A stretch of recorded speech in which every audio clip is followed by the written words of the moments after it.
Inabot lang ng lalaki at hinawakan ng pader. Sa sumunod na sandali, nakita niya ang kanyang sarili na nailipat sa sinaunang nakaraan. Nakita niya ang prinsesa na nakahandusay sa lupa. Nagmadali siya upang bigyan ito ng pangunang lunas.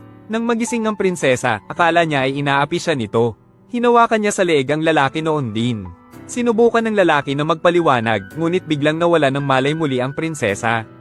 Sa sandaling iyon, dumating ang mga gwardya ng prinsesa sa tamang oras. Inakala nilang isa siyang especially iya at kaagad siyang ikinulong.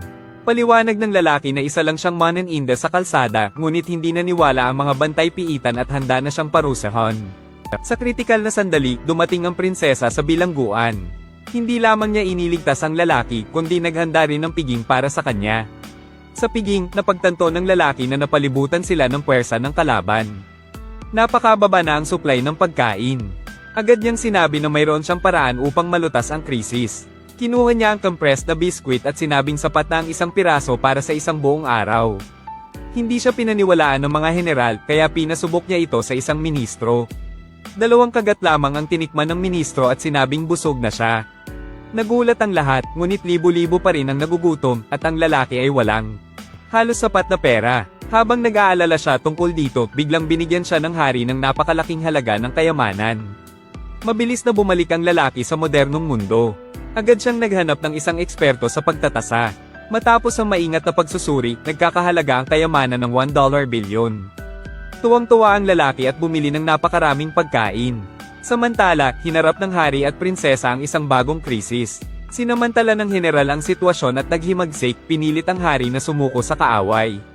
Nang halos mawala na ng pag-asa ang hari at prinsesa, biglang lumitaw ang lalaki na nagmamaneho ng isang malaking truck.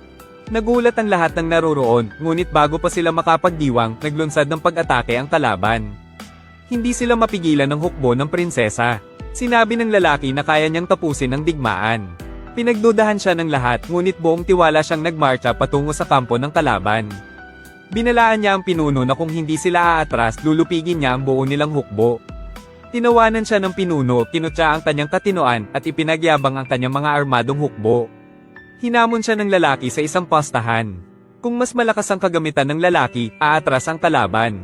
Kung hindi, susuko siya kasama ang prinsesa.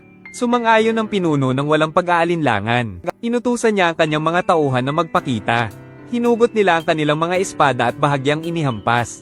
Agad na nabiyak ang bato. Inakala ng pinuno na siya ang nanalo, ngunit bumunot ang lalaki ng isang rocket launcher. Sa sumunod na segundo, nayanig ng malakas ang buong kampo.